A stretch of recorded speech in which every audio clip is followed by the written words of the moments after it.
Hi friends. आज हम यहाँ पे ऑटोमोबाइल मैन्युफैक्चरिंग टेक्नोलॉजी का unit number 5 basic machine tools already हमने डिस्कशन किया है ड्रिलिंग मशीन कल। ओके, कल भी हमने दूसरा टॉपिक डिस्कशन किया था already, types of drilling machine. Okay, तो आज हम यहाँ पे दूसरा टॉपिक डिस्कस करने वाले हैं drilling machine operation.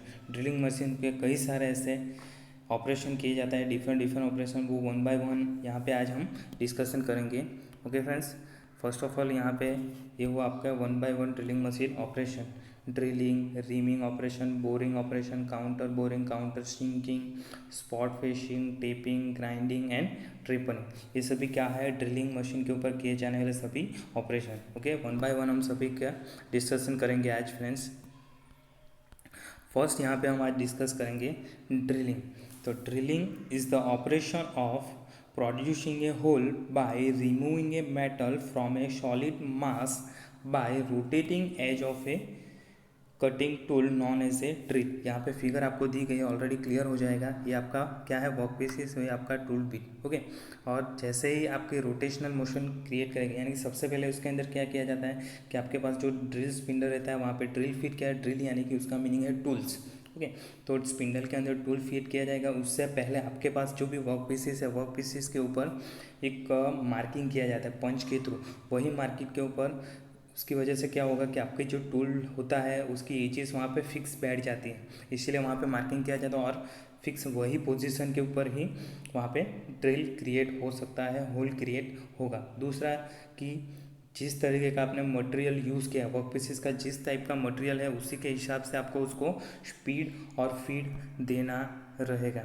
Okay friends, और जितनी डायमीटर का होल चाहिए उसी के हिसाब से आपको आपका टूल बिट यूज़ करना चाहिए। Okay friends, then next one is the spot fishing. What is the spot fishing? Okay, the spot fishing is the operation of smoothing and squaring the surface around the end of a hole so as to provide a smooth seat for a nut and for a head of a cap screw.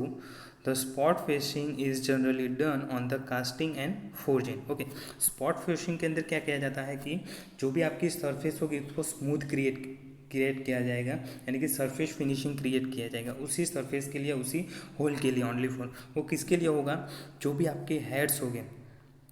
यहाँ पे लिखा है already, squaring the surface around an end of a hole so as to provide a smooth seat for a nut. आपके पास जो भी heads है, screw head है होता है, उसकी जो सरफेस रहती है वहाँ पे कम्प्लीटली फिट में जाए। उसकी जो स्मूथ सरफेस की सीट रहती है, नट की सीट रहती है, आपके पास जो स्क्रू होती है उसकी सीट रहती है, उसका जो हेड रहता है, ओके, तो वहाँ पे कम्प्लीटली फिट बैठ जाए, इसीलिए वहाँ पे उसकी जो स्पॉट फिशिंग किया जाता है उसकी वजह से वहाँ पे स्मूथ सरफेस फिनिशिंग की जाती है। Is known as a spot fishing only for. इसका यूज़ कहाँ पे होता है, smooth seat for a nut. Nut वहाँ पे कम्प्लीटली बैठ जानी चाहिए स्मूथ सरफेस के ऊपर, और जो भी आपके पास स्क्रू नट है, नट्स का जो हेड रहता है वो भी वहाँ पे स्पॉट फिशिंग की वजह से कम्प्लीटली फिटिंग हो जाएगा। Is known as a spot fishing. यहाँ पे फिगर आपको दी है, आपका टूल्स है और ये आपका वर्क पीसेस है। ओके, जैसे जैसे वो ऊपर वाला जो पार्ट है वो क्या हुआ, आपका ये पार्ट क्या हुआ है, स्पॉट फिशिंग किया हुआ है कि वहाँ पे आपका जो नट या जो भी सीटिंग पोजीशन है नट की वहाँ स्मूथली क्रिएट हो जाए, स्मूथली फिटिंग हो जाए, इसीलिए वहाँ पे स्पॉट फिशिंग किया जाता है। ओके, डॉटेड जो पोजीशन दी है वो है आपका spot finishing. Okay, then after दूसरा spot finishing is generally done on a casting and forging. जब भी आप कास्टिंग और फोर्जिंग करोगे तो सबसे ज़्यादा जो ऑपरेशन यूज़ होगा वो कौन सा ऑपरेशन यूज़ होगा, spot fishing. Okay friends, then third operation is the tapping. Already आप उसके बारे में सभी जानते ही होंगे। Tapping is the operation for making the internal thread in a hole by means of a tool called as a taps. The tap is essentially a bolt with thread cut on it. Okay, tapping करना होता है तो सबसे पहले आपके पास जो भी वर्क पीसेस है उसके अंदर जितना डायमीटर का आपको थ्रेड चाहिए उसी के हिसाब से उसके अंदर आपको क्या करना है, ड्रिलिंग करना है, होल क्रिएट करना है। देन आफ्टर उसके बाद आपको टिपिंग जो टूल्स होता है, ये आपका टिपर टूल्स है, टिपिंग टूल्स। ओके, यानी कि टिपिंग टूल की वजह से उसके अंदर आप इंटरनल थ्रेड क्रिएट कर सकते हो। कहाँ पे, आपके वर्क पीसेस के ऊपर। जब भी कोई ऐसा वर्क पीसेस है जहाँ पे आपको थ्रेड क्रिएट करना है तो आपका टिपिंग टूल यूज़ किया जाएगा। टिपिंग टूल में भी डिफरेंट कई सारे, जैसे कि उसके थ्रेड कितने अमाउंट है, कितने डायमीटर का आपको थ्रेड चाहिए, ओके, कितने डायमीटर का होल है उसके अंदर आपका थ्रेड चाहिए, तो उसी के हिसाब से डिफरेंट टेपिंग भी वहाँ पे होते हैं और उसी के हिसाब से आपके वर्क पीसेस के अंदर और उतने डायमीटर का होल क्रिएट होगा और वहाँ पे इंटरनल थ्रेड क्रिएट हो जाएंगे। Okay friends, then after boring. Okay, तो बोरिंग के अंदर क्या किया जाता है, तो boring is the operation of truing and enlarge a previously hole drill hole by means of a single point cutting tools.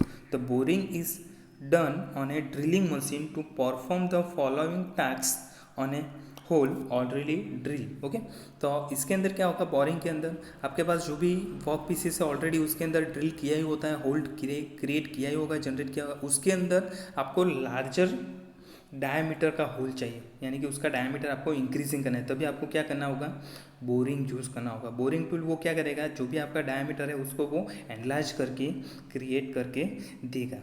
Okay, is known as a boring. Okay, then after जो भी आपका बोरिंग टूल होगा वो होगा single point cutting tools use करेंगे। कौन सा, single point cutting tools. ये देखो यहाँ पे फिगर दिखाई दे रही है ऑलरेडी आपके पास, यह हुआ आपका वर्क पीसेस, ये आपका बोरिंग टूल। ओके, ऑलरेडी नीचे वाला जो पोर्शन है वो क्या है, ड्रिलिंग किया ही हुआ पार्ट से, और अपर से जो ड्रिलिंग करके आ रहा है वो है आपका ये सिंगल पॉइंट कटिंग टूल। जैसे जैसे वो रोटेशनल स्पिंडल के थ्रू रोटेशनल मोशन क्रिएट करता जाएगा, आपका जो होल्स है वो लार्जर डायमीटर का क्रिएट होता जाएगा वहाँ पे। Okay friends, then next one is a reaming.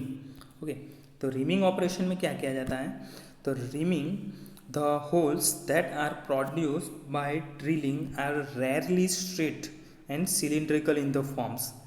To produce the accurate and smooth hole, the drill hole are rimmed by a tool called as the reamer. The reamer is a cutting tool having several cutting edges in straight और helix है। Okay, यहाँ पे आपके पास figure है, ये आपका ऊपर वाला जो टूल्स है वो क्या है, रिमिंग टूल है। रिमिंग टूल की वजह से हम क्या कर सकते हैं, ऑलरेडी जो भी आप ड्रिल मशीन से ड्रिलिंग करते हो तो उसकी वजह से क्या होता है, रेयरली वो स्ट्रेट क्रिएट होता है, सिलिंड्रिकल फॉर्म क्रिएट होता है उसका। ओके, एक्यूरेसी उसकी ज़्यादा नहीं रहती है, ड्रिलिंग मशीन से ड्रिल करोगे तो उसकी एक्यूरेसी ज़्यादा नहीं रहती, पर उसके बाद आप रिमिंग ऑपरेशन करोगे तो एक्यूरेसी वहाँ पे ज़्यादा क्रिएट हो जाएगी और उसकी जो स्मूथ सरफेस है वो भी ज़्यादा क्रिएट हो जाएगी। ओके, यहाँ पे लिखा है प्रोड्यूस है accurate and smooth hole create करने के लिए वहाँ पे रिमिंग ऑपरेशन यूज़ किया जाएगा। रिमिंग ऑपरेशन के क्या होगा, यहाँ पे सेवरल कटिंग एजेस होगी, उसका जो टूल्स होगा उसके ऊपर सेवरल कटिंग एजेस होगी, उसकी वजह से जैसे वो रोटेशनल मोशन स्टार्ट करेगा तो पूरे सरफेस के ऊपर, आपकी वर्क पीसेस के सरफेस के ऊपर स्मूथनेस क्रिएट होना लगेगा। ओके फ्रेंड्स, देन आफ्टर ये हुआ आपका reaming operation. Then after is a counter boring. Okay, main is a counter boring. Counter boring के अंदर क्या होगा, the counter boring is the operation of enlarging one end of a existing hole concentric with the original hole with square bottom. It is done to accommodate the heads of bolts, studs and pin. The cutting edges of a counter bore tool used for counter boring may have a straight and spiral teeth. Okay, यहाँ पे आपके पास work pieces है। Counter boring का meaning क्या है, पहले से ही लिखा है, counter boring is the operation of a enlarging the one end of existing hole concentric with the original hole of a square bottom. यानी कि पहले आप जो बोरिंग किया होता है, बोरिंग ऑपरेशन देखा आपने ऑलरेडी, तो वो बोरिंग ऑपरेशन के अंदर सबसे पहले वो लोग बोरिंग करते थे। बोरिंग किसके लिए, one end to other end, यानी कि जितनी थिकनेस की आपके पास वर्क पीसेस है वो पूरे वन प्लेस टू अनदर पूरी थिकनेस के ऊपर वो बोरिंग करते हैं, यानी कि वन प्लेस टू अनदर पूरा थिकनेस हाइट के ऊपर वो बोरिंग हो जाता है। बट काउंटर बोरिंग कब किया जाता है, जो भी आपकी हेड्स रहती है, किसके हेड, बोल्ट, स्टड और पिंस, वो हेड्स को वहाँ पे एकोमोडेट करने के लिए वहाँ पे काउंटर बोरिंग किया जाता है। ओके, जो भी बोल्स आप यूज़ करोगे, नॉट यूज़ करोगे, उसको एकोमोडेट करने के लिए, उसके हेड को एकोमोडेट करने के लिए वहाँ पे काउंटर बोरिंग किया। इसका मीनिंग क्या है कि जितनी थिकनेस होती है, जितनी लेंथ का आपका होल क्रिएट किया है, उससे थोड़े अमाउंट में, उसकी थोड़ी लेंथ के ऊपर वो लोग क्या करते हैं, काउंटर बोरिंग करते हैं। यानी कि थोड़े अमाउंट में, यहाँ पे देखो ये आपका काउंटर बोरिंग है, इतने अमाउंट में उस लोगों ने क्या किया, ड्रिलिंग किया, तो इतनी हाइट तक ही वो, इतनी लेंथ तक ही वो लोग ड्रिलिंग करेंगे। तो उसकी वजह से क्या होगा, जो भी आपके पास स्टड बोल्ट पिन है नॉट है, तो उसका जो हेड होता है इसके अंदर कंप्लीटली फिटिंग आ जाता है, is known as a counter boring, इसीलिए वहाँ पे काउंटर बोरिंग किया जाता है। और जो भी टूल यूज़ करते हैं वो टूल्स के कैसे होते हैं, थ्रेड टीथ, तो स्ट्रेट या स्पाइरल टीथ हो सकते हैं। यहाँ पे फिगर में दिखाई दे रहा है, ये आपका टूल्स है, ये आपका वर्क पीसेस है, ये आपका पाइलट, ये ऑटो काउंटर बोरिंग। तो उसकी वजह से क्या हो जाएगा, आपके जो हेड्स है वहाँ पे कम्प्लीटली एकोमोडेट हो जाएंगे, उसके बोल्ट स्टड है, टू पिन्स है, वो सब कुछ वहाँ पे कम्प्लीटली फिटिंग हो जाएंगे, इसीलिए काउंटर बोरिंग यूज़ किया जाता है। Okay friends, then last one is a counter shrinking. Okay, the counter shrinking is the operation of making a concept enlargement at the end of a hole to provide the recess for a flat head screw or counter shrunk rivet. The counter shrunk यानी कि tool used for a counter shrinking carrying the included angles 60 degree, 82 degree, 90 degree and the cutting edge of the hole are formed at the conical surface.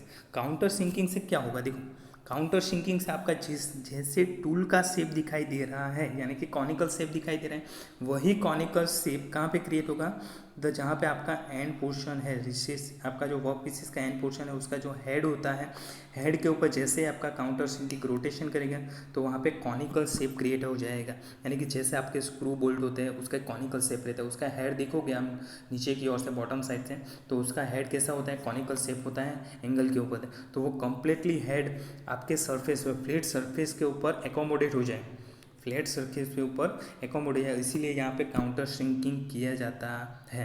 यानी कि याद रखना है आपको, जब भी काउंटर श्रिंकिंग ऑपरेशन करोगे तो उसकी वजह से क्या क्रिएट होगा, आपका होल तो एनलार्ज होगा ही, बट एंड पोर्शन के ऊपर ही जो उसका हेड रहता है, उसके हेड के ऊपर ही उसका एनलार्जमेंट होता है होल का। उसकी वजह से क्या होगा, यहाँ पे देखो, recess for a flat head screw, recess for a flat head screw, आपका वहाँ पे फ्लैट हेड क्रिएट हो जाएगा सरफेस के ऊपर। ओके फ्रेंड्स, ये वो आपका काउंटर श्रिंकिंग। आई होप आप सबको समझ में आ गया होगा। Thank you friends.